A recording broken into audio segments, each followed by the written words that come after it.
അസ്സാം വലൈക്കും വറഹമത്തുള്ള. ബിസ്മില്ല അൽഹംദുലില്ലാ അസ്സലാത്തു വസ്സലാം അലാ റസൂലില്ല. സ്നേഹക്കൂടിൻ്റെ പുതിയൊരു എപ്പിസോഡിലേക്ക് എല്ലാ ശ്രോതാക്കൾക്കും ഹൃദ്യമായ സ്വാഗതം. പീസ് റേഡിയോ ഇതുവരെ ഇൻസ്റ്റാൾ ചെയ്തിട്ടില്ലാത്ത ആളുകൾ ഈ ഒരു വീഡിയോ യൂട്യൂബിലോ അതുപോലെ ഫേസ്ബുക്കിലോ ഒക്കെ കാണുന്നുണ്ടെങ്കിൽ പീസ് റേഡിയോ ആപ്ലിക്കേഷൻ നിങ്ങൾക്ക് ഇൻസ്റ്റാൾ ചെയ്യാം. സ്നേഹക്കൂടിലേക്ക് ചോദ്യങ്ങൾ അയക്കാം, ലൈവ് കൗൺസിലിങ്ങിലേക്ക് ചോദ്യങ്ങൾ അയക്കാം, അല്ലിജാബയിലേക്ക് നിങ്ങളുടെ സംശയങ്ങൾ അയക്കാം. പീസ് റേഡിയോയുടെ വിവിധ പ്രോഗ്രാമുകൾ നിങ്ങൾക്ക് കാണാം, അത് കേൾക്കാം. വലിയ ഒരു വൈജ്ഞാനിക ലോകമാണ് നമ്മുടെ മുമ്പിൽ റേഡിയോ തുറന്നിട്ട് നൽകുന്നത്. വിശുദ്ധ ഖുർആനിൻ്റെ പഠനത്തിന് നമുക്കതിൽ അവസരമുണ്ട്. നമ്മുടെ മതപരമായ സംശയങ്ങൾ ചോദിക്കാനുള്ള അവസരമുണ്ട്. സ്നേഹക്കൂട് പൊതുവെ നമ്മൾ ചർച്ച ചെയ്യാറുള്ള വിഷയം കുടുംബപരമായ വിഷയങ്ങളാണ്. ഇന്നും ഇൻഷാ അല്ലാ നമുക്ക് ഏതാനും ചില സഹോദരിമാർ ചോദിച്ച ചില ചോദ്യങ്ങളോടുള്ള പ്രതികരണങ്ങളാണ് ഇന്നത്തെ സ്നേഹക്കൂടിലുമുള്ളത്. പീസ് റേഡിയോ ആപ്ലിക്കേഷനിലെ ഫീഡ്ബാക്ക് എന്ന ഭാഗത്ത് ക്ലിക്ക് ചെയ്തുകൊണ്ട് നിങ്ങളുടെ ചോദ്യങ്ങൾ അയക്കാനുള്ള അവസരമുണ്ട്. പ്ലേ സ്റ്റോറിൽ നിന്നോ ആപ്പ് സ്റ്റോറിൽ നിന്നോ നിങ്ങൾക്ക് പീസ് റേഡിയോ ഇൻസ്റ്റാൾ ചെയ്യാം. ആ കാര്യം കൂടി പ്രത്യേകം എല്ലാ സഹോദരങ്ങളെയും ഓർമ്മപ്പെടുത്തുകയാണ്. ഇവിടെ ഇന്ന് നമ്മളോടൊപ്പം ചർച്ചയിൽ പങ്കെടുക്കുന്നത് പീസ് റേഡിയോ ഡയറക്ടർ കൂടിയായ ബഹുമാന്യൻ താജുദ്ദീൻ സലാഹിയാണ്. താജുക്ക, ഒരു സഹോദരി അയച്ചൊരു ചോദ്യത്തിൽ നിന്ന് നമുക്ക് ആരംഭിക്കാം ഇൻഷാ അല്ലാ. അവരുടെ ഭർത്താവിനെ കുറിച്ചാണ് അവർ സംസാരിക്കുന്നത്. സാധാരണ ചില ചോദ്യങ്ങളൊക്കെ ഭർത്താക്കന്മാരുടെ കുറ്റങ്ങളാണ്, കുറവുകളാണ്, പോരായ്മകളാണ് പറയാറുള്ളെങ്കിൽ ഇത് ഭർത്താവിൻ്റെ നന്മയാണ് ഈ സഹോദരി പറയുന്നത്. എൻ്റെ ഭർത്താവ് മാഷാ അല്ലാ നല്ല ദീനീ പ്രവർത്തകനാണ്. മാക്സിമം 5 വക്തും പള്ളിയിൽ പോയി ജമാഅത്തായി നിസ്കരിക്കും. സുന്നത്തായ ചെറിയ കാര്യങ്ങളിൽ പോലും ശ്രദ്ധ ചെലുത്താറുണ്ട്. എനിക്ക് തൗഹീദ് ആശയം മൈൻഡിലുണ്ടെങ്കിലും അദ്ദേഹത്തെ പോലെയല്ല. അതിനാൽ എനിക്ക് ഭയങ്കര വിഷമമാണ്. അദ്ദേഹത്തിൻ്റെ കൂടെ സ്വർഗത്തിൽ ഒരുമിച്ച് കൂടണം എന്നൊക്കെയുണ്ട്. പക്ഷേ അദ്ദേഹം എന്നേക്കാൾ എത്രയോ ഇരട്ടി അമലുകൾ ചെയ്യുന്നുണ്ട്. അതിനാൽ അദ്ദേഹം ചെയ്യുന്ന എല്ലാം എനിക്ക് ചെയ്യാൻ പറ്റില്ല. ഉദാഹരണമായി ജമാഅത്തായി നിസ്കരിക്കുന്ന പ്രതിഫലം, പുറത്തുപോയി ദഅ്വാ പ്രവർത്തനം. അതിനാൽ എനിക്കും അദ്ദേഹത്തോടൊപ്പം സ്വർഗത്തിലെത്താൻ പറ്റിയ അമലുകൾ പറഞ്ഞു തരാമോ? അദ്ദേഹം അവരുടെ സംഘടനയിലുള്ള നല്ല ദീനീ ലേഡീസിനെക്കുറിച്ച് നല്ലത് പറയുമ്പോൾ എനിക്ക് കോംപ്ലക്സാണ്. ഞാൻ അദ്ദേഹത്തിന് ചേർന്ന ഭാര്യയല്ലല്ലോ എന്നൊക്കെ. അതിനാൽ ഞാൻ മാനസികമായി തളർന്നു പോകുന്നു. ശരി. അപ്പം അബ്ദുറഹ്മാൻ ചോദിച്ച ചോദ്യത്തിലെ സഹോദരി നമുക്കൊരു ആശ്വാസം തരുന്നൊരു സഹോദരിയാണ്. സാധാരണ ഈ ചോദ്യങ്ങൾ ചോദിച്ചു കഴിഞ്ഞാൽ ആ ചോദ്യത്തിൽ പറഞ്ഞ പോലെ തളരുന്നു എന്ന് പറഞ്ഞില്ലേ, ചോദ്യത്തിന് ഉത്തരം പറയേണ്ട പോലും തളരുന്ന ടൈപ്പ് ചോദ്യങ്ങളാണ് പലപ്പോഴും ഉണ്ടാവുക.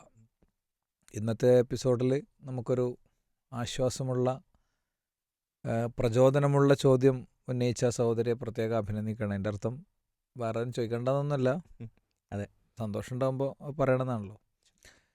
ഇതിൽ ശരിക്കൊരു ഇവർ തികച്ചും അഭിനന്ദനാർഹമായ ഒരു മനോഗത ഇവർക്കുണ്ട്. ശൈത്താൻ്റെ രീതി എന്ന് പറയണത് ആ ഒരു കാര്യത്തെപ്പോലും ശൈത്താൻ എങ്ങനെയാണ് അനുകൂലമാക്കി മാറ്റുന്ന ശൈത്താൻ നോക്കുക. അതായത് ഇപ്പോൾ ഇവർക്കൊരു മനസ്സുണ്ട്, ഞാൻ കുറച്ചും കൂടെയൊക്കെ ഉഷാറാകണം, ഞാൻ എൻ്റെ ഭർത്താവിൻ്റെ കൂടെ സ്വർഗത്ത് പോകാൻ പരിശ്രമിക്കണം എന്നുള്ളൊരു മനസ്സുണ്ടല്ലോ. ആ മനസ്സുകൊണ്ട് ഇങ്ങനെ ചിന്തിച്ചിട്ട് അവസാനം തളരുന്നു എന്നാണ് ചോദ്യത്തിൻ്റെ അവസാനത്തിലുള്ളത്. അപ്പം ശരിക്ക് റസൂലുള്ളാഹി സ്വല്ലല്ലാഹു അലൈഹി വസല്ലം തങ്ങളുടെ സഹാബിമാർ ഇത്തരം ഒരു വഴി സ്വീകരിച്ചവരാണ്. അബൂബക്കർ സിദ്ദീഖ് റളിയല്ലാഹു അൻഹു ഒരു പക്ഷിയോട് പറയുന്നുണ്ട്, തത്തീറു മിൻ ഷജറത്തിൻ ഇലാ ഷജറ, നീ ഒരു മരത്തിൽ നിന്നൊരു മരത്തിലേക്ക് ഇങ്ങനെ പാറി പറന്ന് നടക്കുകയാണ്. എന്നെ സംബന്ധിച്ചിടത്തോളം ലാ ഹിസാബ്, എനിക്ക് വിചാരണല്ല. എൻ്റെ ഒരു അവസ്ഥ എന്താണ്, നാളെ വിചാരണ വരാനുണ്ട്. നിന്നെപ്പോലെ ഒരു പക്ഷിയായിരുന്നെങ്കിൽ എനിക്കത്ര നന്നായിരുന്നു എന്നാണ്. അപ്പോൾ മരണത്തെയും വിചാരണയെയും സ്വർഗപ്രവേശനത്തെയും ഒക്കെ സംബന്ധിച്ച് അവരൊക്കെ വളരെ അസ്വസ്ഥതയോടെ ആശങ്കയോടെ ചിന്തിച്ചിട്ടുണ്ട്. ഉമർ ഇബ്നുൽ ഖത്താബ് റളിയല്ലാഹു അൻഹു പറഞ്ഞിട്ടുണ്ട്, ഞാൻ എൻ്റെ വീട്ടിൽ ആടായിരുന്നെങ്കിൽ എത്ര നന്നായിരുന്നു. കാര്യം ആടിനെ അതിഥികൾക്ക് വേണ്ടി അറുത്തു പൊരിച്ചവർ കഴിക്കും, പിന്നെ അതിന് വിചാരണയൊന്നുമില്ല, അതാകുമായിരുന്നു നല്ലത് എന്നാണ്. അങ്ങനെ ധാരാളം ആളുകൾ നമുക്ക് കാണാൻ കഴിയും. ഉമർ ഇബ്നുൽ ഖത്താബ് റളിയല്ലാഹു അൻഹു അദ്ദേഹത്തിൻ്റെ ഉറ്റ കൂട്ടുകാരൻ, പ്രവാചകൻ്റെ ആത്മമിത്രം ഹുദൈഫ റളിയല്ലാഹു അൻഹുവിൻ്റെ അരികിൽ പോയി ചോദിക്കുന്ന ഒരു രംഗമുണ്ട്.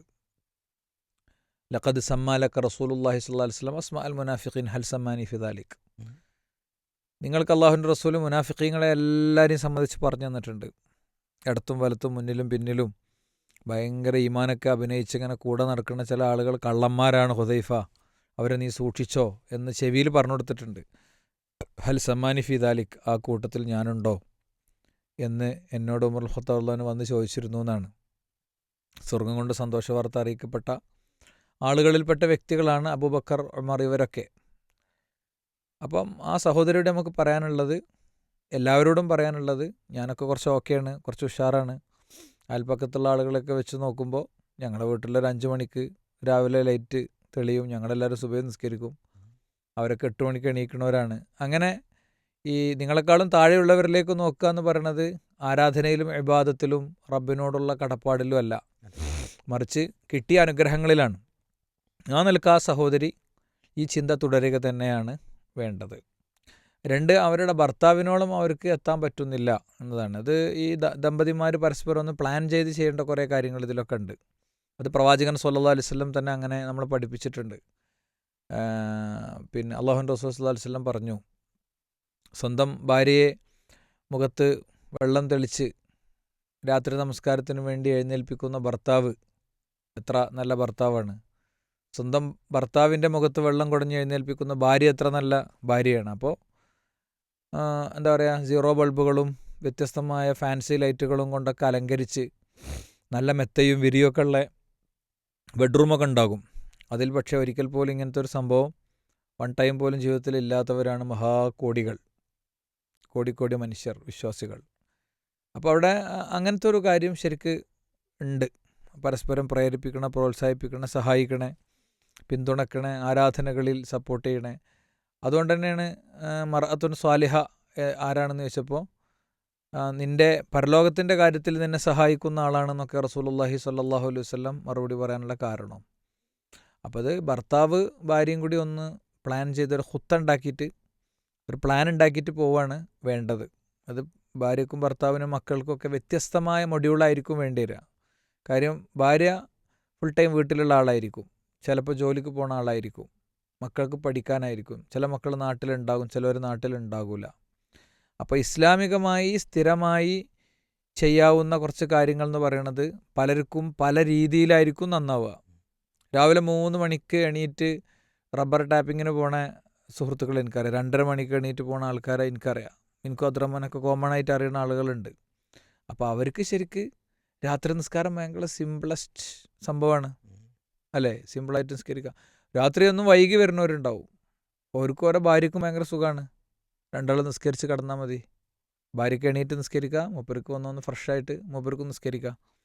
അതേപോലെ രാവിലെ ഇപ്പോൾ ഭർത്താവിൻ്റെ കൂടെ പള്ളിയിൽ പോകാൻ പറ്റുന്ന ഒരാൾക്ക് പള്ളിയിൽ പോകാമല്ലോ, ജായിസായിട്ടുള്ളൊരു കാര്യമല്ലേ. അള്ളാഹുവിൻ്റെ റസൂലിൻ്റെ ഹദീസുകളിലുണ്ട്, ഇമ്മത്ത് പറഞ്ഞിട്ടുണ്ട്. വഖദ് നഖല ഇബ്നുൽ മുൻദിർ വഗൈറുഹു അൽഇജ്മാ അന്നഹ ലൗ ഹദറത സ്വലത്തുൽ ജമാഅത്ത് ജാസ. ഇബ്നുൽ മുൻദിർ റഹിമഹുല്ലാഹി പോലത്തെ ആൾക്കാരൊക്കെ അതിൽ ഇജ്മാ ഉണ്ട് എന്നടക്കം പറഞ്ഞിട്ടുണ്ട്. അപ്പോൾ ഞാൻ പറഞ്ഞത് നമ്മുടെ ശ്രോതാക്കൾക്ക് കിട്ടിയെന്നാണ് ഞാൻ വിചാരിക്കുന്നത്. കിട്ടിയിട്ടില്ലെങ്കിൽ അദ്രഹ്മാൻ ഒന്ന് ക്ലാരിറ്റി ഉണ്ടാക്കിയാൽ മതി. ഫർളുകൾ കഴിച്ചാൽ പിന്നെയുള്ള സുന്നത്തുകളൊക്കെ ഓരോ വ്യക്തിക്കും അയാളുടെ ജീവിത പരിസരത്തിനനുസരിച്ചൊരു മൊഡ്യൂൾ എടുക്കാൻ പറ്റുമെന്നാണ് ഞാൻ പറയുന്നത്. ളുഹ എല്ലാ ദിവസവും നിസ്കരിക്കാൻ പറ്റിയ ആൾക്കാരുണ്ടാവും, കുട്ടികളപ്പോൾ ആ ഒരു സമയത്തായിരിക്കും സ്കൂൾക്ക് ഇറങ്ങണത്. അപ്പോൾ ളുഹ നിസ്കരിച്ച് ഇറങ്ങുക എന്നുള്ള രൂപം ഉണ്ടാക്കിയാൽ ആ മക്കളെ സംബന്ധിച്ചിടത്തോളം അതൊരു എനർജിയാണ്. കോമണായി എല്ലാവരും ചെയ്യേണ്ട കാര്യങ്ങളുണ്ടാകും, തിങ്കൾ വ്യാഴം സുന്നത്ത് നോമ്പൊക്കെ. ഇവരുടെ ചോദ്യത്തിൽ പറഞ്ഞ മറ്റൊരു ഭാഗം എന്ന് പറയുന്നത്, അദ്ദേഹം നല്ല ദാവാരംഗത്തൊക്കെ തൗഹീദി പ്രബോധന രംഗത്തൊക്കെ നല്ലോണമുള്ള ആളാണ്. അദ്ദേഹത്തിൻ്റെ സംഘടനയിലുള്ള, അവരുടെ സംഘടനയിലുള്ള എന്നാണ് ഭാര്യ പറഞ്ഞത്. അവിടെ ഒരു വലിയ കൺസേൺ നമുക്കുണ്ട്. ഈ പറയുന്ന ഭർത്താവ് ഭാര്യയെ ഇത്തരം ഒരു ടീം വർക്കിലേക്കൊന്നും എത്തിക്കാൻ കാര്യമായൊന്നും ചെയ്തിട്ടില്ല എന്നാണ് ചോദ്യം കേട്ടാൽ തോന്നുക. നമ്മളെപ്പോഴും പറയുന്ന പോലെ ചോദ്യത്തിന് ചില പരിമിതികളുണ്ട്, ചിലപ്പോൾ ഒരുപാട് ശ്രമിച്ചിട്ട് എത്താത്തതായിരിക്കും. എന്തായാലും അവരുടെ സംഘടന എന്ന് ഭാര്യ പറയുന്നിടത്തൊരു പ്രശ്നമുണ്ട്. ഭർത്താവിൻ്റെ സംഘടന ഭാര്യയുടെയും കൂടി ആവുമ്പോഴാണ് അവർക്ക് സ്മൂത്തായിട്ട് വർക്ക് ചെയ്യാൻ പറ്റുക. അല്ലെങ്കിൽ കുറേ പരാതിയായിരിക്കും. ഈ വൈകി എത്തുമ്പോൾ ഈ കടുന്നൽ കുത്തിയ മോന്താന്നൊക്കെ പറയും, ആകെ വീർപ്പിച്ച് ടൈറ്റാക്കി നിങ്ങൾക്ക് എന്നെ ഏതോ കൊള്ളൂ എന്നൊക്കെ ചോദിക്കും ചില സ്ത്രീകൾ. ഒരു സ്വാതന്ത്ര്യം കൊടുക്കൂല. അവർക്ക് ഭയങ്കര നഷ്ടമാണ് ശരിക്ക്. അവർക്ക് ഇതിൻ്റെ കൂലി കിട്ടൂല, ഭർത്താവിനെ അവൈലബിൾ ആകൂല. പിന്നെ ഭർത്താവ് ആ സംഘടനയിലെ സ്ത്രീകളെ കുറിച്ച് പറയുമ്പോൾ എനിക്ക് കോംപ്ലക്സ് ആണ് എന്ന് അവർ പറയുന്നുണ്ട്. ശരിക്കും വളരെ ശ്രദ്ധിക്കണം, ഈ സ്ത്രീ നല്ലൊരു സ്ത്രീ ആയതുകൊണ്ടാണ്. ഇതിനൊക്കെ വേറെ ഒരുപാട് തരം ഡെവലപ്മെൻറ്റുകളൊക്കെ ശൈത്താൻ കൊണ്ടുവരാൻ പറ്റുന്ന കാര്യമാണ്. ഒരു സ്ത്രീയെ നമ്മളെ ഇണയുടെ മുന്നിൽ പ്രശംസിക്കുമ്പോൾ, ഒരു പുരുഷനെ ഭാര്യ തൻ്റെ ഭർത്താവിൻ്റെ മുമ്പിൽ പ്രശംസിക്കുമ്പോൾ അവിടെ ഒളിഞ്ഞിരിക്കുന്ന കുറേ അപകട സാധ്യതകളുണ്ട്. തെറ്റിദ്ധാരണകളും ശൈത്താൻ്റെ വർക്കൊക്കെ വരും. അല്ലെങ്കിൽ കമ്പാരിസണിൽ വലിയ അർത്ഥമല്ല എന്നുള്ളതാണ്. ഓരോരുത്തരും അവരുടെ ജീവിത സാഹചര്യം അനുസരിച്ചാണ് എന്ത് ചെയ്യേണ്ടത്. ഇപ്പോൾ ചെറിയ 2 കുട്ടികളുള്ള ഒരു സ്ത്രീനെ സംബന്ധിച്ചിടത്തോളം അതേപോലെ അല്ല കുട്ടികളൊക്കെ മുതിർന്ന് വലുതായ ഒരു സ്ത്രീക്ക്. വീട്ടിലെല്ലാ ആധുനിക ഉപകരണങ്ങളുള്ളൊരു സ്ത്രീനെ പോലെയല്ല ഒരു വെള്ളം കോരിങ്ങാണ്ട് വീട്ടിലെ പണിയൊക്കെ എടുക്കേണ്ടി വരുന്ന ഒരു സ്ത്രീക്ക്. അപ്പോൾ അതൊക്കെ സാഹചര്യങ്ങൾക്കനുസരിച്ച് വ്യത്യസ്തമായിട്ട് വരും. എന്തൊക്കെ പറഞ്ഞാലും ഭർത്താവിന് മാത്രം ചെയ്ത് മുന്നോട്ട് പോകാൻ പറ്റുന്ന കുറേ കാര്യങ്ങളുണ്ട്. അത് ഈ സഹോദരി ചോദിച്ച ചോദ്യത്തിൽ അതിൻ്റെ ഒരു പാർട്ടുണ്ട്. അതുകൊണ്ടാണ് പ്രവാചകൻ സല്ലല്ലാഹു അലൈഹി വസല്ലം തങ്ങളുടെ അടുത്ത് വന്നിട്ട് മദീനയിൽ വന്നിട്ട് ഒരു സഹോദരി പറയുന്നുണ്ട്, ഭർത്താക്കന്മാർ ഈ ജിഹാദിന് പോകും, ഹജ്ജിന് പോകും, അവരുടെ അടുത്ത് ഇഷ്ടം പോലെ പൈസ ഉണ്ട്, അവർ സദഖ കൊടുക്കും, ഞങ്ങൾക്കൊന്നുമില്ല നബിയെ, ഞങ്ങളിങ്ങനെ വീട്ടിലിരിക്കുകയാണെന്ന് പറഞ്ഞപ്പോൾ നിൻ്റെ പിന്നിലുള്ള സ്ത്രീകളോടൊക്കെ പറയണം ഞാനിത് പറഞ്ഞു എന്ന് പറഞ്ഞിട്ട് റസൂലുള്ളാഹി പറയാണ്, പെണ്ണ് അവളുടെ ഭർത്താവിന് ശരിയായ സംരക്ഷണവും അവൻ്റെ സമ്പത്തിന് ശരിയായ കൈകാര്യകർത്തൃത്വമൊക്കെ ചെയ്ത് വീട്ടിലിരുന്നാൽ തന്നെ ഭർത്താവ് ചെയ്ത ജിഹാദിൻ്റെ കൂലി, ഭർത്താവ് ചെയ്ത ഹജ്ജിൻ്റെ കൂലി, ഭർത്താവ് ചെയ്യുന്ന ദഅവത്തിൻ്റെ കൂലി, ഇതൊക്കെ ഒരു പെണ്ണിനെ സംബന്ധിച്ചിടത്തോളം ലഭിക്കും എന്ന് റസൂലുള്ളാഹി സ്വല്ലല്ലാഹു അലൈഹി വസല്ലം പഠിപ്പിച്ചിട്ടുണ്ട്. ഞാനിങ്ങനെ ചട്ടിയും മോറി കലവും മോറി അടുക്കളയിലും ടോയ്ലറ്റ് ക്ലീനിങ്ങിലും ഒക്കെ ആയി പോവുകയാണെന്നുള്ള നിരാശ യഥാർത്ഥത്തിൽ ആവശ്യമില്ല. അങ്ങനെ ആകുമ്പോൾ അതിൻ്റെ കൂലി കിട്ടൂല. അതിൻ്റെ അർത്ഥം എല്ലാ പണിയും കൂടി പണിയെടുക്കണം എന്നൊന്നുമല്ല. സെർവൻറ്റിനെ വെക്കണമെടുത്ത് സെർവൻറ്റിനെ വെക്കണം, ഭർത്താവ് കൂടേണ്ടടുത്ത് ഭർത്താവ് കൂടണം. ഓരോ സന്ദർഭങ്ങൾക്കനുസരിച്ച് ക്രമീകരണം ഉണ്ടാകണം എന്നൊക്കെ നമുക്ക് ഉറപ്പിച്ച് പറയാം. എന്തായാലും പ്രബോധന രംഗത്തെ ഇടപെടൽ എന്നത് ഭാര്യയ്ക്കും ഭർത്താവിനൊക്കെ ബാധ്യതപ്പെട്ട കാര്യം തന്നെയാണ്. ഈ നിങ്ങൾ അവരെ പ്രത്യേകം അഭിനന്ദിക്കണം എന്ന് പറഞ്ഞതിൻ്റെ കൂട്ടത്തിൽ ചേർത്ത് പറയാൻ പറ്റിയൊരു കാര്യം, അവസാനം നിങ്ങൾ പറഞ്ഞല്ലോ, ഈ സ്ത്രീ ഒരിക്കലും മറ്റു സ്ത്രീകൾ ചെയ്യുന്ന പോലെ അവരുടെ ഭർത്താവിൻ്റെ പ്രബോധന പ്രവർത്തനങ്ങളെ മോശമായി കാണുന്നില്ല. അവരെ ഒരു കറുപ്പിച്ച മുഖത്തോടെയോ അല്ലെങ്കിൽ നിങ്ങൾ പറഞ്ഞ പോലെ കടന്നൽ കുത്തിയ മുഖത്തോടെ അല്ല വരവേൽക്കുന്നത്. അദ്ദേഹത്തെ പോലെ എനിക്ക് ആകാൻ കഴിയണില്ല എന്നേ പറയണുള്ളൂ. ആ ഒരു പോയിന്റിൽ കൂടി അവർ അഭിനന്ദനം അർഹിക്കുന്നുണ്ട്. പക്ഷേ ഇതിൽ ലാസ്റ്റ് പറഞ്ഞൊരു വിഷയം, ഭാര്യയും ഭർത്താവും ഒക്കെ ഈ പ്രബോധന പ്രവർത്തനങ്ങളിൽ ഇടപെടൽ ബാധ്യതയാണ് എന്ന് പറഞ്ഞു. ഈ ബാധ്യത എന്ന വാക്കിനൊരു നിർബന്ധിതാവസ്ഥ ഉണ്ടല്ലോ. ഇപ്പോൾ ഫർദായ കാര്യങ്ങൾ അവർ രണ്ടുപേരും നിർവഹിക്കണം, സുന്നത്തായ കാര്യങ്ങൾ പരമാവധി ഓരോരുത്തരും അവനവൻ്റെ ഷെഡ്യൂൾ അനുസരിച്ച് ആ സുന്നത്ത് കർമ്മങ്ങൾ ചെയ്യാനുള്ള ശ്രമങ്ങൾ ഉണ്ടാക്കണം എന്നൊക്കെ പറഞ്ഞതിൽ ഓക്കെ. പക്ഷെ ഇതൊരു നിർബന്ധമായ കാര്യമാണ് എന്ന് പറയുമ്പോൾ ഓരോ വ്യക്തിയും നിർബന്ധപൂർവം ചെയ്യേണ്ട ഒരു കർമ്മമാണ് എന്ന് പറയുന്നിടത്ത് ഒരു വ്യക്തത ആവശ്യമുണ്ട് എന്ന്. തീർച്ചയായും ശരിക്കും ഇസ്ലാമിൽ വാജിബായ ഫർളായ കാര്യങ്ങളുണ്ട്. ഫർള് 2 തരത്തിലുണ്ട്. ഫർള് ഐനും ഉണ്ട്, ഫർള് കിഫായ ഉണ്ട്. ഫർള് ഐൻ എന്ന് പറയുന്നത് ഇപ്പോൾ ഞാൻ ഹോസ്പിറ്റലിൽ ICUവിൽ കിടക്കാൻ വിചാരിക്കുക, അള്ളാഹു നമുക്ക് എല്ലാവർക്കും ദീർഘായുസ്സാഫിയത്തൊക്കെ തരട്ടെ. അപ്പോൾ എനിക്ക് 5 മക്കളുണ്ട്. അപ്പോൾ ലുഹറിൻ്റെ സമയപ്പോൾ എൻ്റെ 5 മക്കളും നിസ്കരിക്കാൻ പോയപ്പോൾ ഉപ്പാക്കും കൂടി വേണ്ടിയിട്ട് ലുഹർ നിസ്കരിച്ചു, അസറിൻ്റെ സമയത്ത് നിസ്കരിച്ചു, മഗ്രിബിൻ്റെ സമയത്ത് നിസ്കരിച്ചു. വിടുമോ? ഇല്ല, ഒരിക്കലും വിടില്ല. നേരെ തിരിച്ച് മക്കളെ സംബന്ധിച്ചിടത്തോളം അവിടെ ഉള്ളൊരു ഫറല് ICUവിൽ കിടക്കുന്ന വാപ്പാൻ്റെ അടുത്ത് പോയിട്ട് പറയാനുള്ള സംവിധാനം ഉണ്ടാക്കലാണ്. അപ്പോൾ ലുഹറിൻ്റെ സമയമായി, ഉപ്പാക്ക് നിസ്കരിക്കാൻ വയ്ക്കുമെങ്കിൽ നിസ്കരിച്ചോളി. അതിനി അബോധാവസ്ഥയിൽ കിടക്കുകയാണെങ്കിലും ബോധാവസ്ഥയിൽ കിടക്കുകയാണെങ്കിലൊക്കെ നടക്കേണ്ട ഒരു കാര്യമാണ്. നിസ്കാരം അത്രയും ബാധ്യതപ്പെട്ടതാണ്. ഇത് കേൾക്കുന്ന ആളുകൾ ആരെങ്കിലും നിസ്കാരത്തിൽ അശ്രദ്ധരാണെങ്കിൽ ഓല് ചിന്തിക്കും, മരിക്കാൻ കിടക്കണോടത്ത് ഇപ്പം ഇതൊക്കെ പോയി പറയണോ എന്നൊക്കെ ഒരുപക്ഷെ ചിന്തിക്കാൻ സാധ്യതയുണ്ട്. മതപരമായി പറയുമ്പോൾ ഹോസ്പിറ്റലിൽ നിൽക്കുന്ന ആളുകളെ സംബന്ധിച്ചിടത്തോളം ബാധ്യതപ്പെട്ടൊരു കാര്യമാണത്. അപ്പോൾ അതാണ് ഫർള് ഐൻ, അഥവാ ഒരു വ്യക്തി സ്വയം നിർവഹിക്കേണ്ടതും മറ്റുള്ളവർ നിർവഹിക്കുന്നതിലൂടെ അയാളുടെ ബാധ്യതയിൽ നിന്ന് ഒഴിവാകാത്തതുമായ കാര്യമാണ് ഫർള് ഐൻ. ഇപ്പം നമ്മളെ 5 വക്ത് നിസ്കാരം ഈ ഗണത്തിൽപ്പെട്ടതാണ്. എന്നാൽ ഫർള് കിഫായ എന്ന് പറയണതോ, ഫർള് കിഫായ എന്ന് പറയുന്നത് പൊതുവായ ബാധ്യതയാണ്. ഒരാൾ മരിച്ചു, എൻ്റെ നാട്ടിൽ ഒരാൾ മരിച്ചു.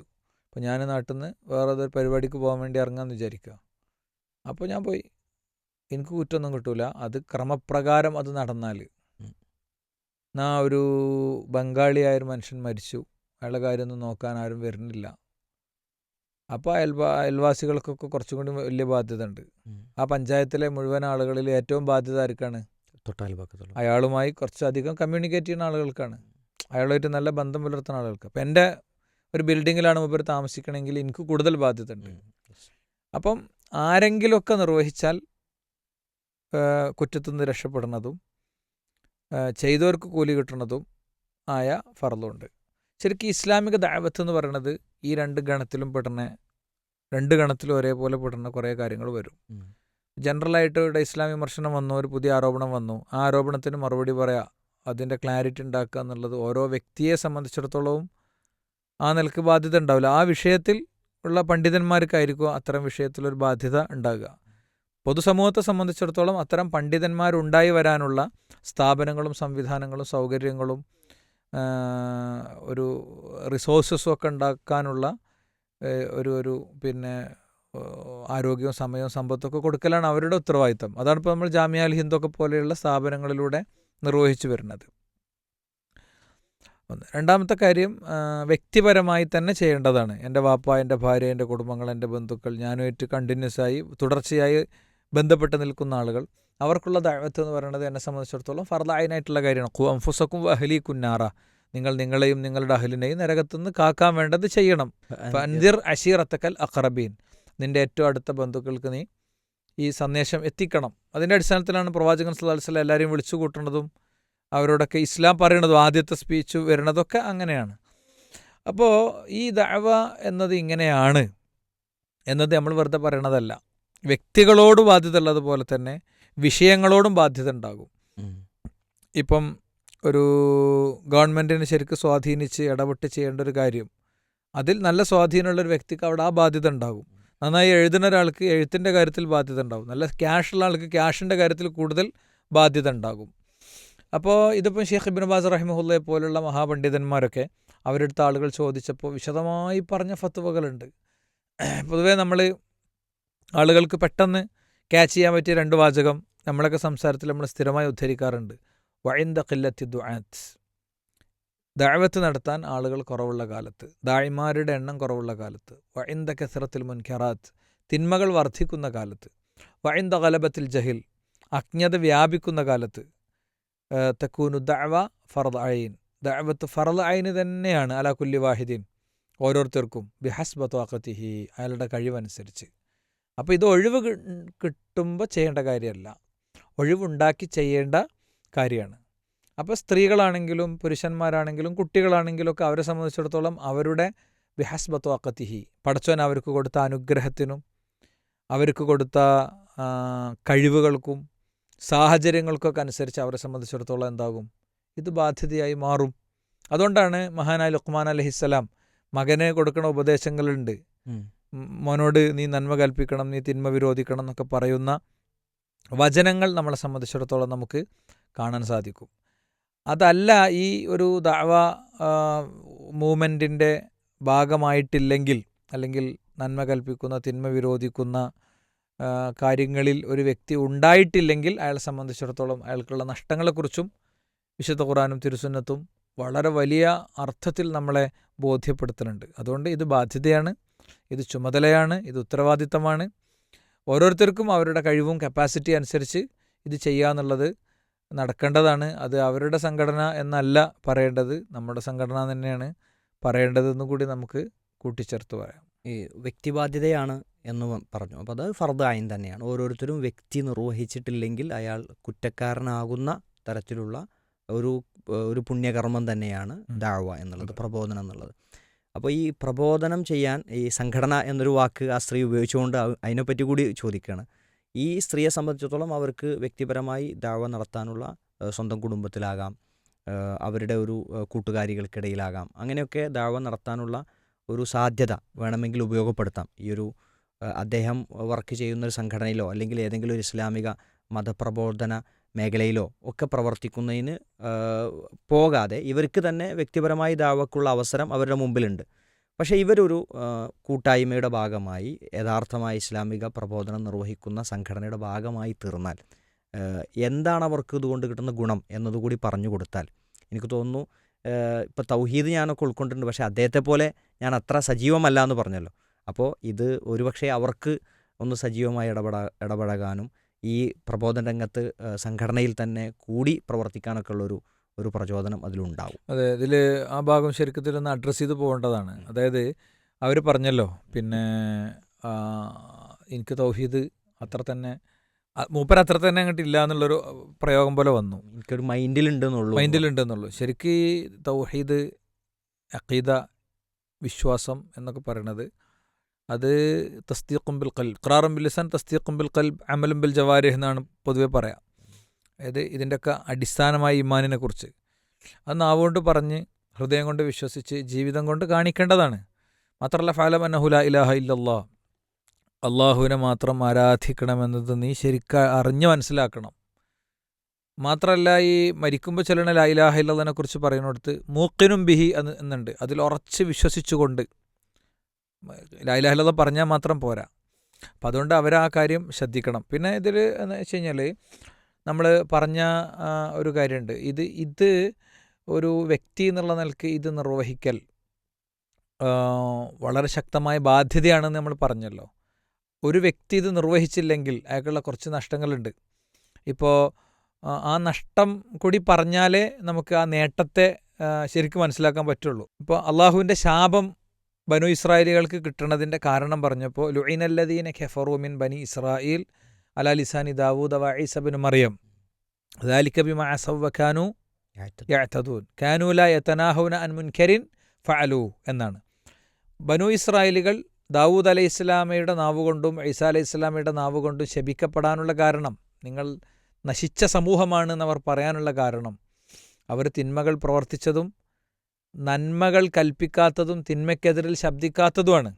ഇപ്പോൾ സേഫ് സോണിൽ ജോലി, വീട്, കുടുംബം എന്നിങ്ങനെ ആവുക, നാട്ടിൽ പലജാതി തിന്മകൾ നടക്കുക, വിശ്വാസകാര്യം മുതൽക്ക് ധാർമ്മിക കാര്യങ്ങൾ തൊട്ട് സാംസ്കാരിക കാര്യങ്ങളിലൂടെ സാമ്പത്തിക മേഖല അടക്കമുള്ളതിലൊക്കെ വൃത്തികേടുകൾ നടക്കുക. എന്നിട്ട് മിണ്ടാതിരിക്കുമ്പോൾ ആ മിണ്ടാതിരുത്തം കുറ്റമാണ്, അത് ശാപാർഹമാണ് എന്ന് തന്നെ വിശുദ്ധ ഖുർആൻ നടത്തിയ പ്രയോഗത്തിൽ കാണാം. നഷ്ടം നമ്പർ 1.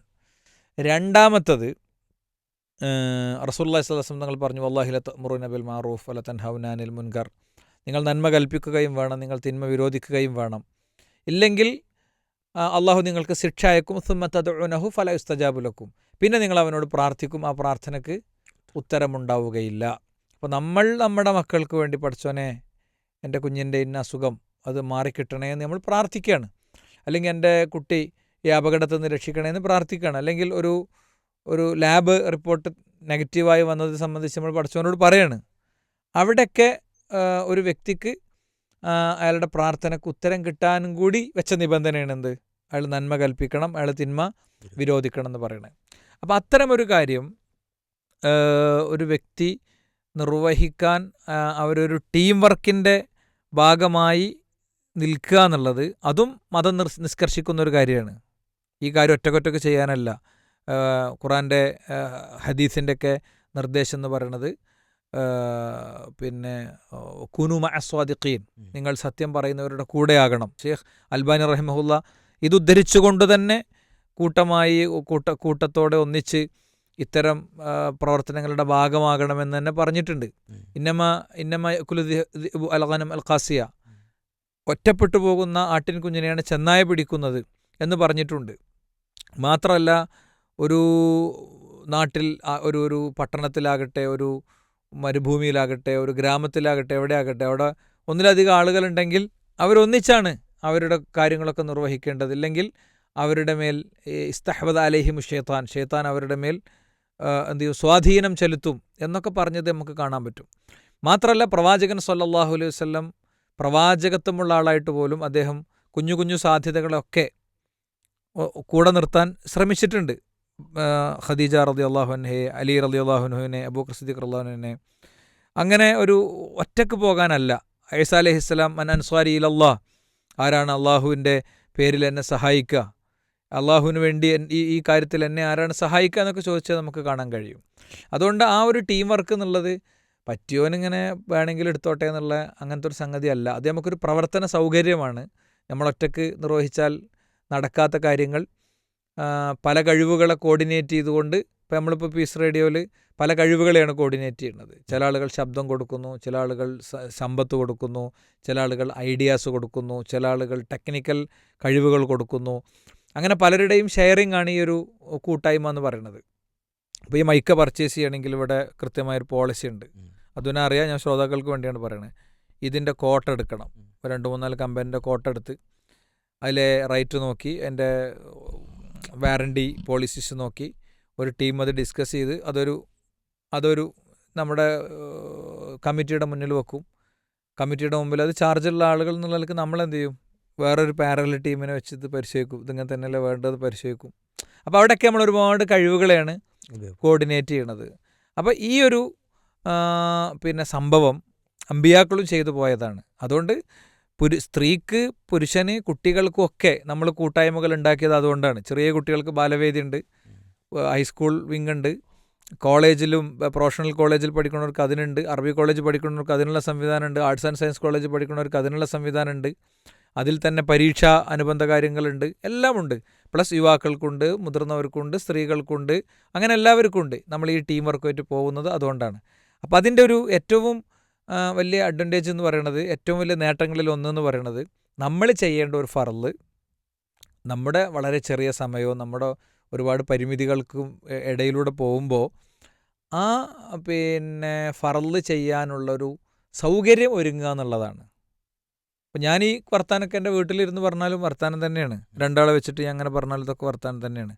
പക്ഷേ ഈ മൈക്കും ഈ ക്യാമറ, ഈ സെറ്റപ്പൊക്കെയാണ് ഇതിനെ കുറച്ചും കൂടി ബൂസ്റ്റ് ചെയ്യണത്. എന്ന് പറയുന്നത് പോലെ ഒരാൾ ബൈക്ക് ഉപയോഗിക്കുക എന്നുള്ളത് അയാൾക്കുള്ള സൗകര്യമാണ്.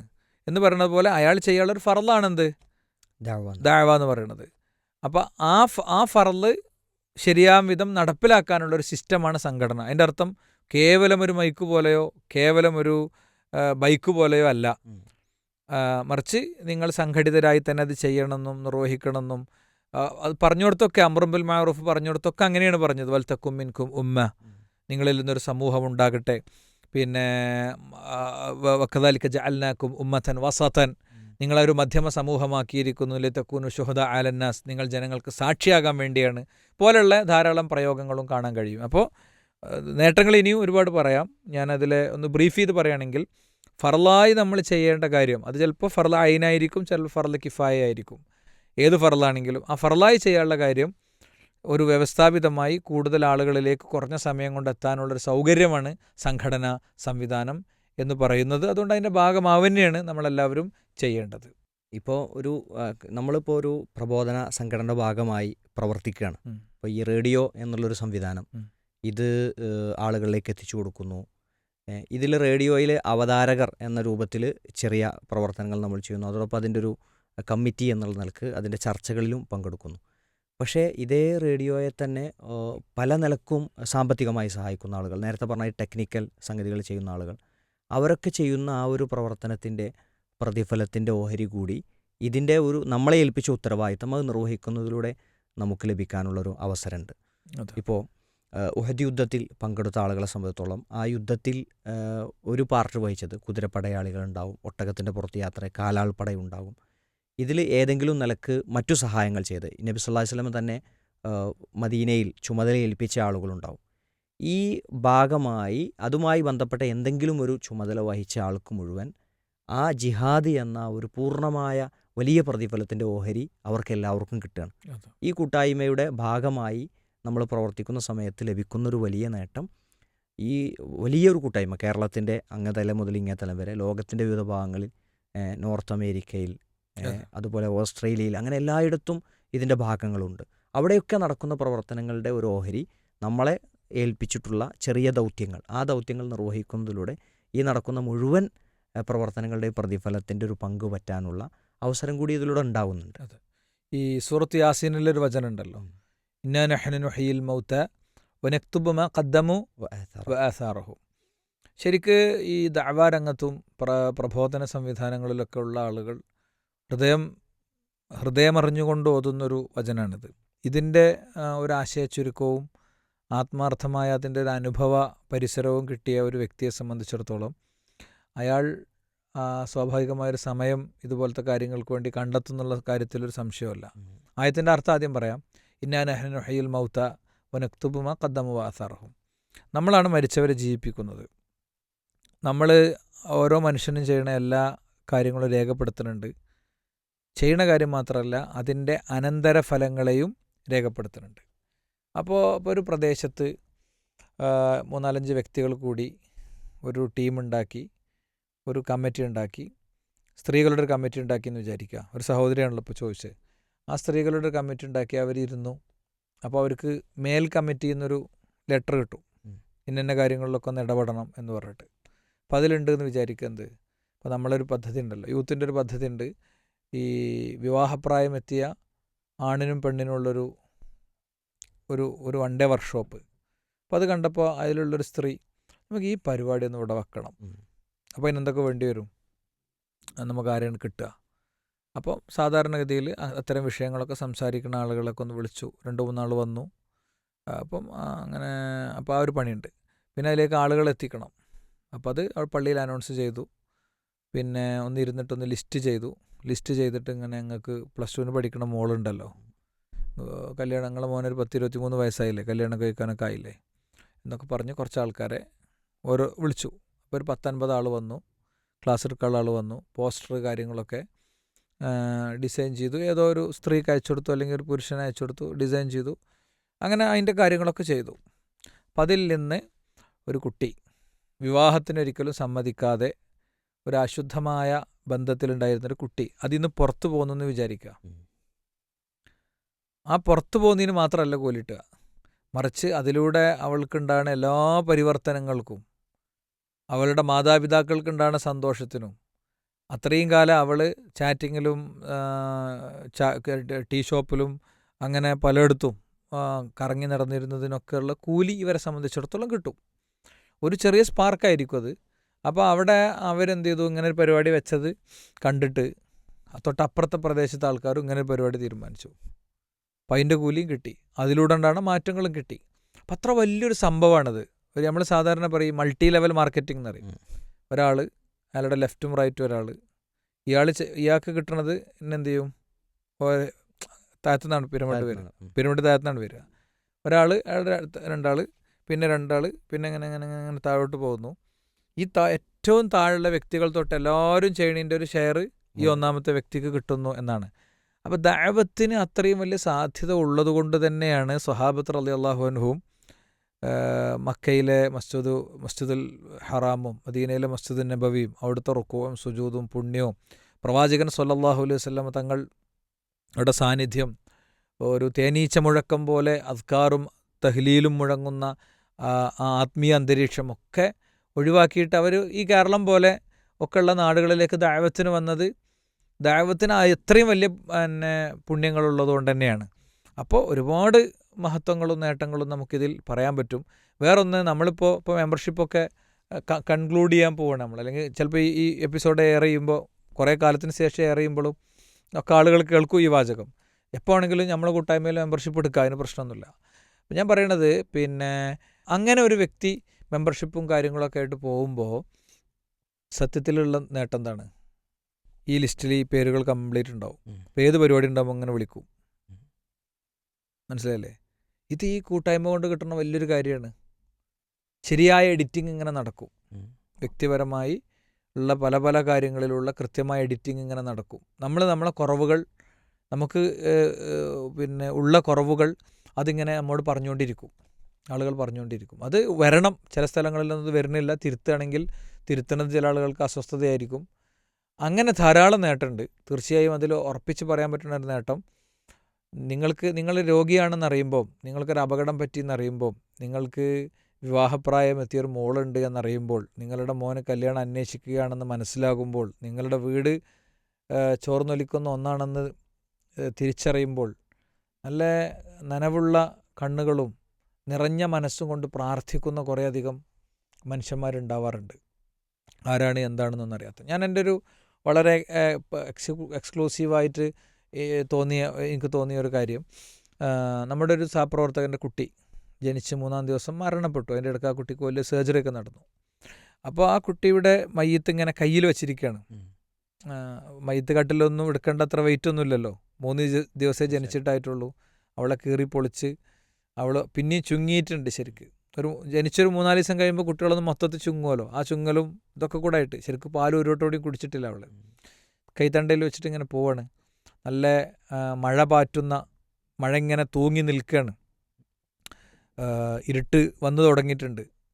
ഇടിമിന്നലിൻ്റെ ഒരിതുണ്ട്. ഒരു വല്ലാത്തൊരു വൈകുന്നേരമാണത്, ഞാൻ കറക്റ്റ് ഓർക്കുന്നു. അവൻ മുന്നിലുണ്ട്.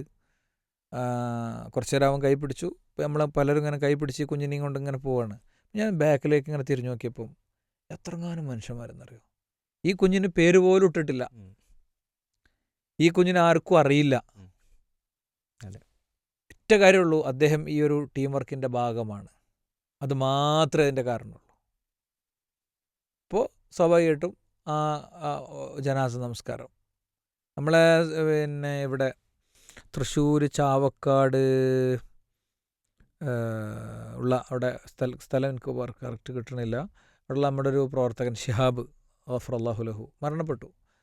ഷിഹാബ് മരണപ്പെട്ടത് അദ്ദേഹത്തിൻ്റെ ഭാര്യ ഒന്നിച്ച് യാത്രയായിരുന്നു. പിന്നെ ബൈക്കിൽ നിന്ന് തെറിച്ച് വീണ് വണ്ടി അദ്ദേഹത്തിൻ്റെ മേല് കയറി. ഭാര്യ ചെറിയൊരു മുറിവ് പോലും ഇല്ലാതെ രക്ഷപ്പെട്ടു. അള്ളാഹു അവർക്ക് നല്ല സുരക്ഷിതമായ ഒരു ജീവിതം കൊടുക്കട്ടെ. മക്കളെയൊക്കെ ശരിക്കും പോറ്റാനുള്ള തൗഫീഖ് കൊടുക്കട്ടെ.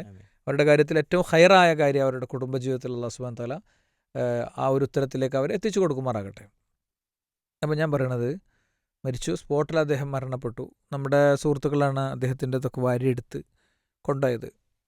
അപ്പം പിന്നെ അത് നമ്മൾ ഒന്ന് പബ്ലിക്കിലിട്ടു, ഇങ്ങനെ ഒരു വിഷയമുണ്ട്, പ്രാർത്ഥിക്കണം എന്ന് പറഞ്ഞു. അപ്പോൾ അവിടെ ഉള്ള നമ്മുടെ ഒരു മുതിർന്ന ഭാരവാഹി എന്നെ വിളിച്ചു, പറഞ്ഞു എത്രങ്ങാനും ആളെ ജനാസ സംസ്കരിക്കാൻ വന്നത്. നമ്മുടെ സുലൈമാൻ അൽ ഹിക്കമി എന്ന് പറയുന്ന ചെറുപ്പക്കാരൻ മരണപ്പെട്ടു. സുലൈമാൻ അൽ ഹിക്കമി മരണപ്പെട്ടപ്പോൾ അന്നൊരു ബന്ദ് ദിനമായിരുന്നു, ഹർത്താൽ ദിനമായിരുന്നു. അപ്പോൾ നമ്മുടെ സുഹൃത്തിനോട് ഒരു കാരണവൽ ചോദിക്കുകയാണ്, ഇവിടെ ഒരു ചായ എവിടെ കിട്ടുക. അപ്പോൾ അദ്ദേഹത്തിൻ്റെ വീട് അടുത്ത സ്ഥലത്തായതുകൊണ്ട് പോയിട്ട് ചായ വാങ്ങിക്കൊടുത്തു. ചായയൊക്കെ കുടിച്ച് വീട്ടിൽ നിന്ന് ഇറങ്ങാൻ നിൽക്കുമ്പോൾ ഇയാൾ ചോദിച്ചു, നിങ്ങൾ എവിടെയാണ് സ്ഥലം?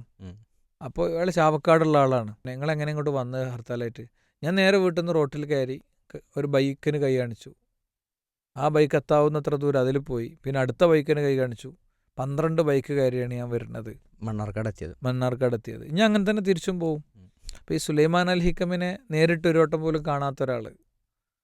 അപ്പോൾ നമുക്ക് വേണ്ടി പ്രാർത്ഥിക്കുന്ന, നമുക്ക് വേണ്ടി മയ്യത്ത് നിസ്കരിക്കുന്ന കുറേ മനുഷ്യർ, തൗഹീദുള്ള 40 ആളുകൾ, ഒരു വ്യക്തി മരണപ്പെട്ടാൽ, തൗഹീദുള്ള വ്യക്തി മരണപ്പെട്ടാൽ അയാൾക്ക് വേണ്ടി ഇസ്തിഗ്ഫാറിനെ തേടിയാൽ അള്ളാഹു അത് അയാൾക്ക് മഗ്ഫിറത്ത് കൊടുക്കുന്നതാണ്. അപ്പോൾ നമ്മൾ ഉള്ള ആയുസ് ഇങ്ങനെ അവിടെ ഇവിടെയും തോണ്ടിയും മാന്തിയും പുതിയ പുതിയ ഫുഡ് പരീക്ഷിച്ചും എന്താ പറയുക, കുറേ ഭ്രാന്തമായ വിനോദയാത്രകൾ പോയി ഒക്കെ. യാത്രയും വിനോദമൊക്കെ വേണം, അതിനൊന്നും ഇവിടെ ആരും എതിരല്ല. പക്ഷെ അതിൽ മാത്രം ഇങ്ങനെ നിക്ഷേപിച്ച് കാലം കഴിക്കുന്ന ഒരവസ്ഥയല്ല യഥാർത്ഥത്തിൽ വേണ്ടത്. ഒരു ടീം വർക്കിൻ്റെ ഭാഗമായി മുന്നോട്ട് പോകുമ്പോൾ നമുക്ക് ഒരുപാട് കാര്യങ്ങൾ ഇനിയും പറയാൻ പറ്റും. നമുക്ക് ഒരു സമയപരിമിതി ഉള്ളതുകൊണ്ട് ഈ ഒരു വിഷയത്തിൽ ചുരുക്കാൻ ആഗ്രഹിക്കുകയാണ്. മെമ്പറായാലുള്ള ഗുണങ്ങൾ പറഞ്ഞു കഴിഞ്ഞു. ഈ നന്മകളൊക്കെ അതിലൂടെ കിട്ടുന്നൊരു സാഹചര്യമുണ്ട്. ഒരു സംഘടനയിൽ മെമ്പറായി ചേരുക എന്നതും നേരത്തെ പറഞ്ഞതുപോലെ ഒരു അനിവാര്യമായ കാര്യമാണോ? മതപരമായി ചോദിച്ചു കഴിഞ്ഞാൽ അതിന് അങ്ങനത്തെ ഇതൊന്നുമില്ല. ഒരാൾ മെമ്പർ ആകാതിരിക്കുക എന്നുള്ളതൊക്കെ അയാളുടെ ചോയ്സാണ്. നമ്മൾ മെമ്പർഷിപ്പ് കൊണ്ടുവരുന്നത് എന്തിനാണെന്ന് വെച്ച് കഴിഞ്ഞാൽ ഇവിടെ പല ആശയങ്ങളും പല ആദർശങ്ങളും പല മതങ്ങളും ഒക്കെ ഉള്ളൊരു നാടാണ്. അപ്പോൾ നമ്മുടെ ഒരു അസറ്റുകളെയും അനുബന്ധങ്ങളെയൊക്കെ ശരിയായി അത് സ്ഥാപിച്ച ലക്ഷ്യത്തിൽ തന്നെ നിലനിർത്താൻ വേണ്ടിയാണ് ഒന്ന്. രണ്ടാമത്തെ കാര്യം, ഇങ്ങനെ ആളുകൾ മെമ്പർമാരായി ടീം വർക്കായി അവരുടെ സ്കില്ല് ഉപയോഗിച്ച് പോകണം. അത് അങ്ങനെ പോകുമ്പോഴാണ് ഈ ആശയപ്രചാരണം ശരിയായ രീതിയിൽ നടക്കുക. മറ്റു സംഘടനകളുടെയൊക്കെ മെമ്പർഷിപ്പ് എടുക്കുന്ന ഒരു മൈൻഡിലല്ല ഒരു ദാവാ കൂട്ടായ്മയെ കാണേണ്ടത്. അതുകൊണ്ടാണ് അങ്ങനത്തെ ഒരു ചോദ്യം ആളുകളുടെ മനസ്സിൽ വരിക. മെമ്പർഷിപ്പൊക്കെ എടുക്കണോ എന്ന് ചോദിക്കേണ്ടി വരുന്നത് അപ്പോഴാണ്. നമ്മൾ നമുക്ക് വേണ്ടി എടുക്കുന്നതാണ്. നമ്മൾ ഇത്ര ആൾ മെമ്പറായതുകൊണ്ട് സംഘടനയ്ക്ക് പ്രത്യേകിച്ചൊന്നും കിട്ടാനില്ല. ആശയപ്രചാരണം ശക്തമായി നടത്താൻ എല്ലാവരുടെയും കഴിവിനെയും സമ്പത്തിനെയും സമയത്തൊക്കെ യൂസ് ചെയ്യാൻ കഴിയുന്നുള്ളതാണ് ഇതിൻ്റെ ഏറ്റവും വലിയ അഡ്വാൻറ്റേജ്. ഓക്കെ, എന്തായാലും ഈ ഒരു എപ്പിസോഡ് നമുക്കിവിടെ അവസാനിപ്പിക്കേണ്ട സമയമായിട്ടുണ്ട്. ഈ സ്ത്രീയെ സംബന്ധിച്ചിടത്തോളം നമ്മുടെ സംഘടനയിലെ വനിതകളുടെ കൂട്ടായ്മ സ്ത്രീകൾക്ക് പറ്റിയ പ്രവർത്തനങ്ങളാണ് നിർദ്ദേശിക്കുന്നത്. അത് അവർക്ക് വീട്ടിലിരുന്നും അല്പം അവരുടെ നാട്ടിൽ പുറത്തിറങ്ങിയും സ്വന്തം അയൽപ്പക്കത്തും പരിസര പ്രദേശങ്ങളിലുമൊക്കെ ദാവ എത്തിക്കാനുള്ള നല്ല അവസരം ഒരുക്കി തരുന്നുണ്ട്. അവർ ഭർത്താവിനോടൊപ്പം ചേർന്ന് നല്ല പ്രവർത്തനങ്ങളിൽ ഭാഗവാക്കാകണം എന്നുകൂടി ഓർമ്മപ്പെടുത്തുകയാണ്. ഈ എപ്പിസോഡ് കേൾക്കുന്ന ആളുകൾക്ക് ഈ കൂട്ടായ്മയെക്കുറിച്ച് കൂടുതൽ അറിയുവാൻ താല്പര്യമുണ്ട് എങ്കിൽ പീസ് റേഡിയോയുടെ ഫീഡ്ബാക്ക് ഓപ്ഷൻ വഴി നമുക്ക് ചോദ്യങ്ങൾ അയക്കാം. ഇൻഷാ അല്ലാഹ് കൂടുതൽ വിവരങ്ങൾ നമുക്ക് ലഭ്യമാകും. നമ്മുടെ യൂട്യൂബ് ചാനലുകൾ സബ്സ്ക്രൈബ് ചെയ്ത് കഴിഞ്ഞാൽ അതിൽ നിന്ന് വിവരങ്ങൾ ലഭിക്കാനുള്ള അവസരമുണ്ട് എന്നുകൂടി ഓർമ്മപ്പെടുത്തുന്നു. അള്ളാഹു സഹായിക്കുമാറാകട്ടെ. അസ്സലാമു അലൈക്കും വറഹ്മത്തുള്ളാഹി വബറകാതുഹു.